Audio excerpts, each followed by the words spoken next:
Bismillahirrahmanirrahim. Assalamualaikum warahmatullahi wabarakatuh. Alhamdulillahi rabbil alamin. Allahumma sholli ala Muhammad. Allahumma sholli ala Muhammad. Allahumma sholli ala sayyidina wa maulana Muhammad. Yang kami cintai para pengurus, ada Ibu Heni, Ibu Eni, untungnya namanya Ii jadi mudah diingat Bapak Ibu. Dan juga ada Pak Ruli, bapak-bapak semua, ada juga orang tua saya Pak Haji Agus yang memperkenalkan saya dari Ciputat ke sini, Masya Allah. Dan Bapak Ibu semua yang Masya Allah bagi saya luar biasa. Semoga panjang umur dan sehat. Insya Allah. Saya bertiga dari Ciputat, ada Ustadz Emil juga. Tadi ketika nyampe sini lihat Bapak Ibu begitu sehat, begitu segar, begitu bahagia. Kami berdua yang masih belum sampai 50 tahun pada berdoa berdua, ya Allah panjangkan umur kami biar bisa seperti ayah-ayah kami ini. Masya Allah, bisa reuni bersama dan kita berdoa bersama semoga yang hadir di sini menjadi saudara selamanya di dunia dan menjadi saudara berikutnya di akhirat. Masya Allah. Nanti kalau ada yang nggak ketahuan atau belum ketemu di surga, Bapak Ibu, tugas kita nyariin dia. Insya Allah ya, kita minta ya Allah, ini teman saya si A namanya, beliau selalu aktif HBH loh, selalu datang meskipun jauh rumahnya.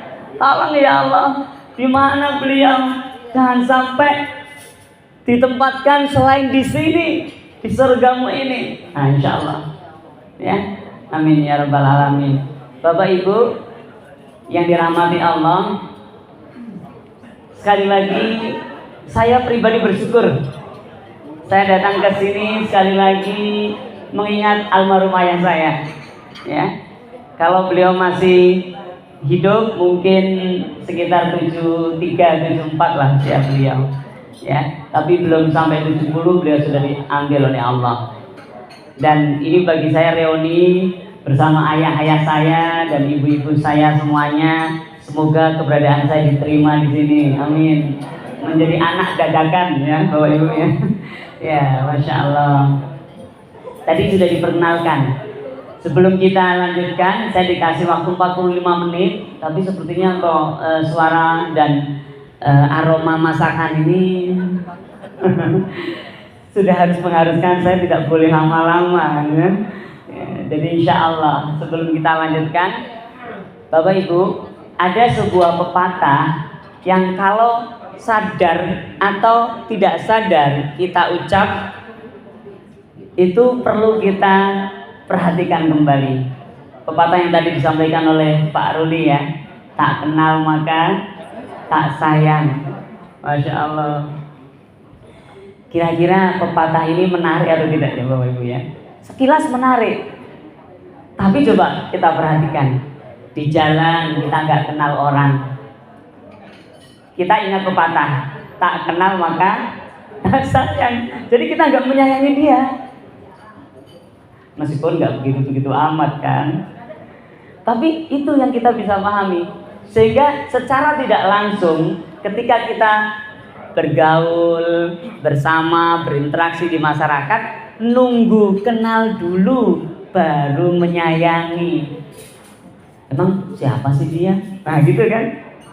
Nah pertanyaannya, apakah pepatah yang seperti itu dengan arti yang mudah sekali dipahami seperti itu dan banyak kita laksanakan secara tidak langsung dalam kehidupan kita dibenarkan dalam ajaran Islam? Jadi kalau kita jalan ke pasar atau ke mana gitu ya, ke kampung menantu kita, pasti kita akan berhadapan dengan orang-orang yang belum kita kenal. Secara tidak langsung, bila pepatah itu masuk ke sanubari kita, kita akan bilang, emang siapa dia? Tidak perlu aku menyayangi dia. Bapak Ibu, Allahumma sholli ala Muhammad. Kita lihat Nabiullah Muhammad sallallahu alaihi wasallam pernah menyampaikan, la yu'minu ahadukum hatta yuhibba li akhihi ma yuhibbu li nafsi. Tidak dianggap iman satu di antara kalian. Maksudnya ya, semua yang berbicara, semua yang merasa manusia tidak dianggap iman hatta yuhibba li akhihi ma yuhibbu li nafsi. Sebelum mencintai saudaranya seperti mencintai sesuatu yang dia cintai pada dirinya sendiri. Lebih gampangnya gini, kalau dibahasakan bebas, sebelum mencintai orang lain seperti mencintai dirinya sendiri. Masya Allah. Jadi HBH tahun ini, ya, siapa tahu ada yang sudah mengamalkan, maka alhamdulillah kita lanjutkan. Tapi yang belum, ya, maka coba kita ikuti ajaran Rasulullah Muhammad sallallahu alaihi wasallam. La yu'minu ahadukum hatta yuhibba li akhihi ma yuhibbu li nafsi. Tidak dianggap iman satu di antara kalian jika kalian belum mencintai orang lain di sekitar kalian seperti mencintai apa yang kalian cintai untuk dirimu, untuk diri kalian sendiri. Masya Allah. Kita tidak ingin dikecewain orang, betul Bapak ya. Kita juga harus tidak mengecewakan orang. Dan di dalam Islam tidak melihat agama, tidak melihat, tidak memandang agamanya apa perlu dicinta, tidak. Makanya ada namanya ukhuwah Islamiyah karena sebab agama Islam. Ada ukhuwah basyariyah karena sebab sesama manusia. Ya. Ada ukhuwah watoniyah karena sebab sesama bangsa Indonesia. Semuanya masuk, semuanya adalah perintah Allah Subhanahu wa ta'ala. Bapak Ibu, saya alhamdulillah ngajar agama di kampus umum dan di kampus yang di bawah depan. Jadi saya tahu model kampus, model mahasiswanya seperti apa. Ada beberapa mahasiswa yang ikut mata kuliah agama Islam padahal dia non-Islam. Masya Allah. Dan saya bersyukur, saya sudah sampaikan ke Pak Rektor begini. Oh, nggak apa-apa kan? Masya Allah. Ketika mereka kuliah masuk ke mata kuliah agama, saya minta apa agamanya? Kristen, bawa Alkitabnya. Apa agamanya? Buddha, bawa Tripitakanya. Apa agamanya? Hindu, bawa Wedanya. Ketika presentasi, ya, maka yang agama non-Islam, Katolik misalnya, membaca Alkitab dengan tema yang saya tentukan. Misalkan tema kemanusiaan di Alkitab seperti apa, tema kemanusiaan di Al-Quran seperti apa, di Tripitaka seperti apa, di Weda seperti apa, sehingga yang Muslim tahu, yang non-Muslim juga tahu. Masya Allah. Dan itu kalau dalam bahasa akademik biasanya cross cultural understanding, saling memahami budaya yang berbeda. Kenapa ini perlu, Bapak Ibu? Karena Nabi Muhammad mengatakan iman kita nggak dianggap. Ini keren banget kalau kita mau perhatikan Bapak Ibu. Kita ini iman itu kan kalau dalam ajaran Islam miftahul jannah dengan kalimat la ilaha illallah. Miftahul jannah, masih ingat ya Bapak Ibu ya? La ilaha illallah. Gitu. Biar kalau di kampung kan gitu. Kalau mau sholat gitu ya, pujian namanya. Miftahul jannah, la ilaha illallah. Kalau saya dari Jawa Timur Bapak Ibu, jadi biasanya pakai bahasa Jawa. Gak apa-apa ya. Kuncine swarga La ilaha illallah. Kuncine swarga la ilaha illallah. Semoga kita masuk surga semuanya. Amin. Masya Allah. Nah, itu gak berfungsi. Ibarat kita punya kunci, kuncinya gak bisa dipakai, gak bisa dibuat membuka pintu surga. Kenapa tidak bisa? Karena kita belum mencintai orang lain seperti kita mencintai diri kita sendiri. Kita mau cinta kalau seagama, kita mau cinta kalau seangkatan semansa 72, kalau kita mau cinta kalau ini kalau itu. Enggak. Kita mencintai karena Allah, siapapun dia, makhluk ciptaan Allah. Itu perintah ajaran Nabi Muhammad sallallahu alaihi wasallam. Prakteknya seperti apa Bapak Ibu? Kalau kita jalan ketemu orang, meskipun dia serem misalnya, ya, meskipun dia kayaknya nggak sopan, maka hati kita berkecamuk.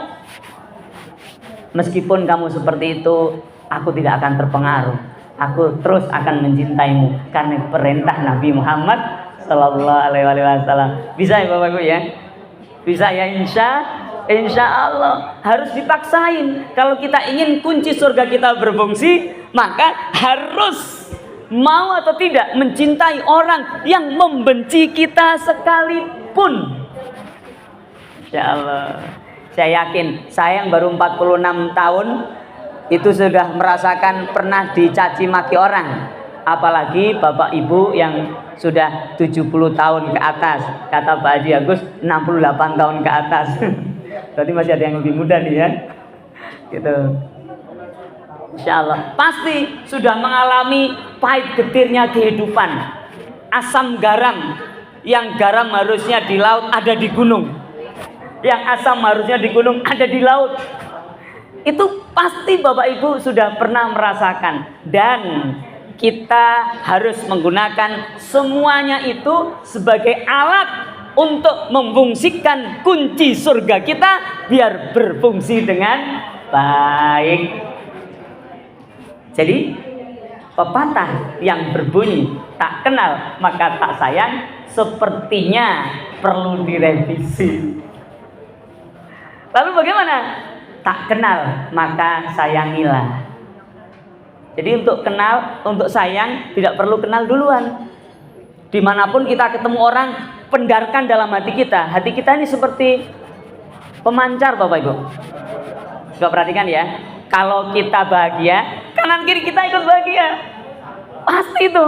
Karena hati kita itu seperti sender, seperti pemancar. Tetapi sebaliknya juga hati kita juga seperti receiver, penerima. Masya Allah. Makanya pertama kali yang disasar dalam ajaran Islam, yang disampaikan oleh Rasulullah, yang dilakukan dalam keseharian Nabi Muhammad sallallahu alaihi wasallam adalah mencintai siapapun tanpa pandang bulu, tanpa pandang agama, tanpa pandang profesi, tanpa pandang usia. Semuanya dicintai karena Allah. Masya Allah. Dan itu letaknya di dalam Bu, nggak kelihatan. Jadi kalau kita mencintai orang, letaknya di dalam. Dan nanti akan berimbas kepada apa? Kepada senyum. Karena biasanya orang kalau cinta pasti akan mengembang senyum di mulutnya. Ya. Iya seperti bunga, Masya Allah. Dan tadi Pak Erwin sudah mencontohkan, ini alumni Semansa 72 ini seperti bunga loh sebenarnya. Di mata adik-adik kelasnya, bahkan cucu-cucu kelasnya, alumni Semansa 72 ini seperti bunga. Ya Allah, panjangkan umurnya, ya Allah, semuanya sehatkan, ya Allah, mudahkan rezekinya, ya Allah, biar bisa mensupport kita ini, memotivasi kita yang muda-muda, yang pengaruhnya sekarang Masya Allah. Pengaruhnya Masya Allah. Bapak Ibu, kalau nasihatin anak cucu, nak, orang bahagia tidak selalu ditentukan mobil banyak, rumah mewah, investasi yang luas di mana-mana berupa tanah. Masuk akal, lebih manjur. Kenapa? Karena Bapak Ibu sudah mengalami kehidupan yang begitu panjang, dan itu penting kami dengar yang muda-muda. Karena yang muda-muda kadang, Masya Allah, lupa semuanya tidak akan dibawa, tidak akan dinikmati. Tidak akan begitu bahagia orang dengan harta yang bertumpuk. Tapi baginda Nabi mengajarkan, bahagiakan dirimu pertama dengan mencintai orang lain. Tak perlu kenalan dulu. Tak kenal maka sayangilah. Kalau sudah kenal, berikan sayang lebih padanya. Masya Allah. Kita punya tetangga, nggak kenal, hati kita tetap sayang. Setelah kenal, ternyata dia punya masalah, kita lebih berikan sayang lebih. Bukan hanya simpati tapi empati, itu maksudnya. Allahumma sholli ala Muhammad. Ini belum habis kan waktunya, masih bisa lanjut Pak. Alhamdulillah.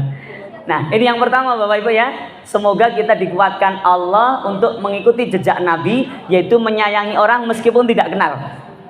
Bahkan kalau agak jauh sedikit kita kaji dalam hadis Bukhari, baginda Nabi mengatakan, sampaikan atau ucapkan salam kepada orang yang kau kenal maupun yang tidak kau kenal. Karena ucapan salam itu doa, doain orang. Masya Allah, luar biasa.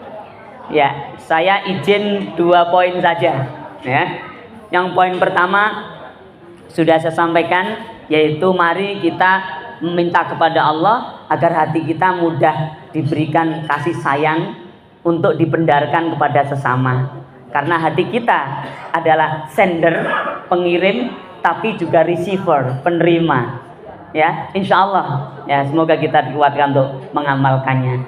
Yang kedua, Bapak Ibu, Allah sampaikan dalam Al-Quran banyak ayat bahwa Allah itu tahu Bapak Ibu apa yang kita zahirkan atau yang kita rahasiakan. Allah tahu.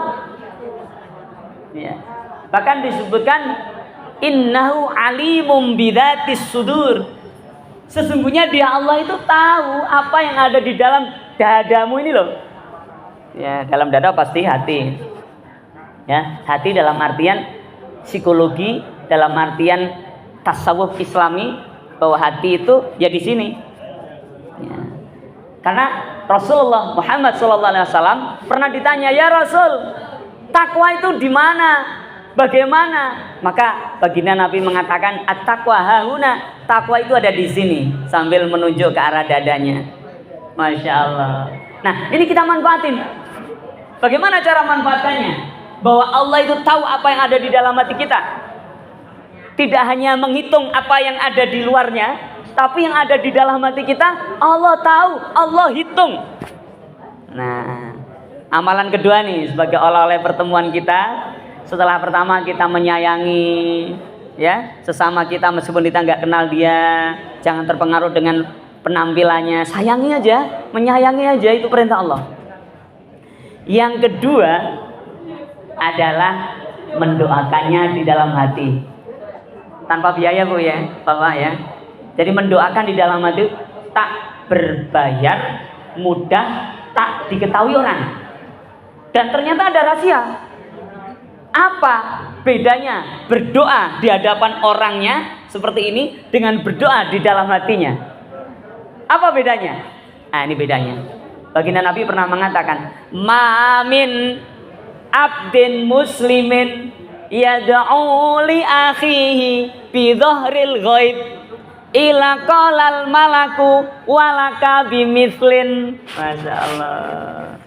Tidak ada satu orang pun hamba muslim yang mendoakan orang lain. Nah, akhun itu arti yang paling tepat orang lain di sekitar kita ini. Ya. Ya. Ma min abdin muslimin yad'u li akhihi bi dhahril ghaib, dengan tanpa sepengetahuan orang yang didoakan. Ila qalal malaku, kecuali datang seorang malaikat.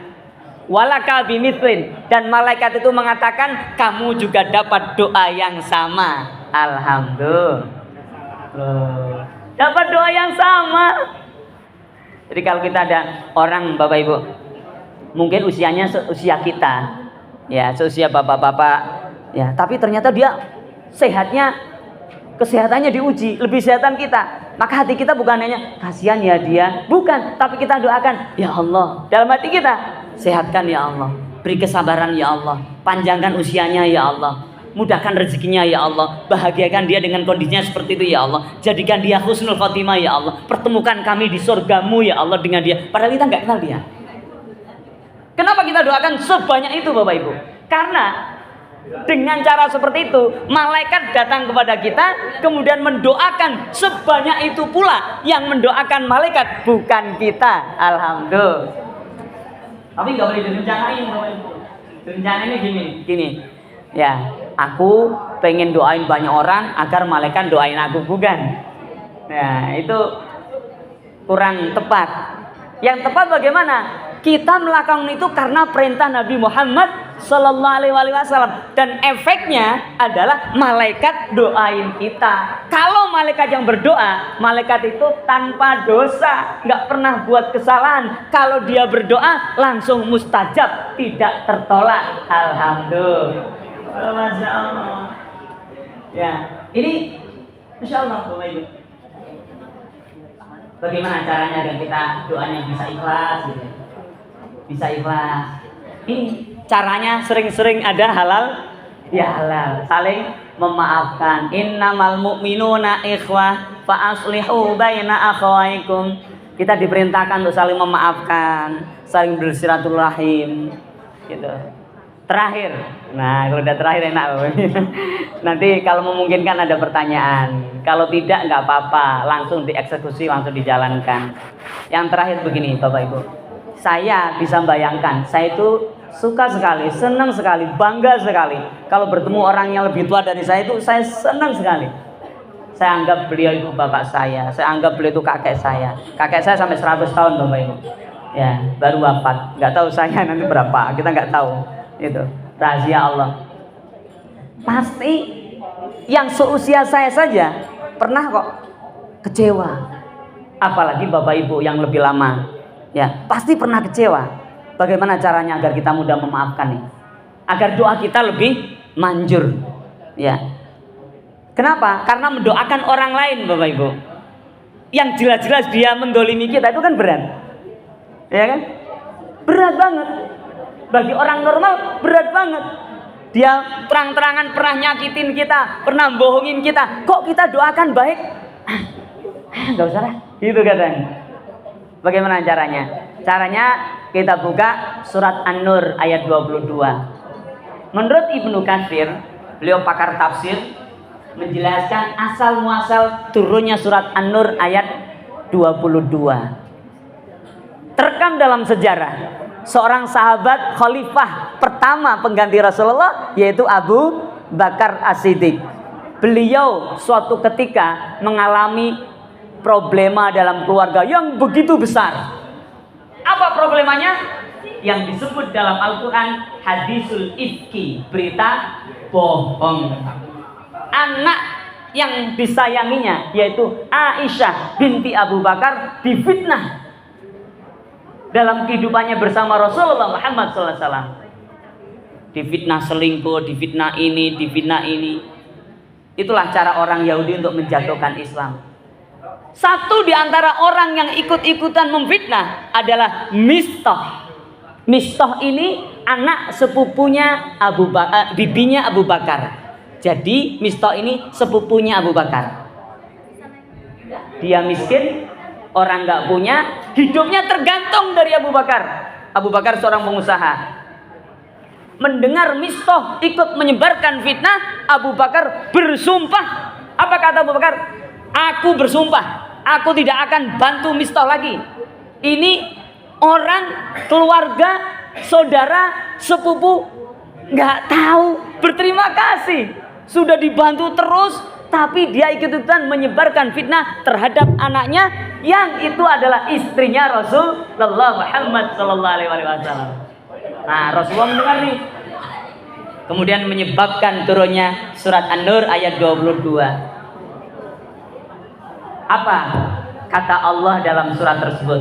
Allah sampaikan, janganlah orang yang berkelebihan harta di antara kalian bersumpah untuk tidak lagi memberikan bantuan kepada orang miskin, orang yang berhijrah di jalan Allah, ya, orang yang yang bersama kalian sedangkan dia doif, duafa. Jangan kalian bersumpah untuk menahan, menghentikan bantuan kalian. Lakukanlah. Kenapa dilakukan? Apakah kalian tidak suka? Ataukah mereka itu yang bersumpah menghentikan bantuan itu, apa mereka enggak suka jika Allah mengampuni mereka? Masya Allah. Jadi akhirnya setelah Abu Bakar mendengar ayat ini, Abu Bakar membatalkan sumpahnya. Beliau bilang, kalau gitu tidak, aku tidak akan menghentikan. Aku terus akan memberi pada Mistah, meskipun Mistah itu memfitnah anakku. Masya Allah. Kenapa kok begitu ikhlas legowonya Abu Bakar? Karena Abu Bakar ingin mendapatkan ampunan dari Allah. Apa yang lebih indah selain ampunan Allah? Insya Allah. Bapak Ibu, jadi ada 2 poin ya. Yang pertama, mari kita berusaha berdoa pada Allah agar Allah mudahkan kita mencintai siapapun. Berbeda pilihan politik, berbeda, enggak penting. Tidak boleh merubah cinta kita kepada dia. Yang kedua, agar kita mendoakan, ya, mendoakan tanpa perlu diketahui oleh dia. Kalau sesekali didoain ya semoga selamat ya, boleh aja. Tapi jangan berhenti di situ. Ini nanti nih kita udah sama-sama ketemu, ketika kita pulang ya dengan kendaraannya sendiri, hatinya ingat siapa, doakan. Ingat siapa, doakan. Tiba-tiba dengar berita siapa, doakan. Begitu caranya. Itu yang dilakukan oleh Rasulullah Muhammad sallallahu alaihi wasallam, sehingga bisa mengubah hati Umar bin Khattab yang dia itu benci menjadi cinta. Mengubah Taif, penduduk Taif yang mereka benci jadi cinta. Bahkan mengubah orang-orang Arab jahiliyah yang mereka benci pada Nabi menjadi cinta. Karena Nabi memendarkan cinta, sayang kepada siapapun. Masya Allah. Terima kasih. Semoga Allah merahmati kita semuanya, memberkahi kita semuanya. Kira-kira Bapak MC apakah perlu ada pertanyaan atau cukup? Cukup ya? Nanti pertanyaannya non formal aja, kita ngobrol. Nah, karena makanan kayaknya juga penting ya. Ya insya Allah. Jazakumullah. Semoga kita dibersamakan selalu dalam keluarga besar Semansa 72 dan semansa berikut-berikutnya yang muda-muda ini terus bersatu, berkhidmah, berbagi, mengabdi, ya, membesarkan yang kecil dan terus memberikan kesempatan yang besar untuk bisa membantu yang kecil. Jazakumullah. Subhanakallahumma wa bihamdika asyhadu an la ilaha illa anta astaghfiruka wa atubu ilaik. Wassalamualaikum warahmatullahi wabarakatuh. Demikian tadi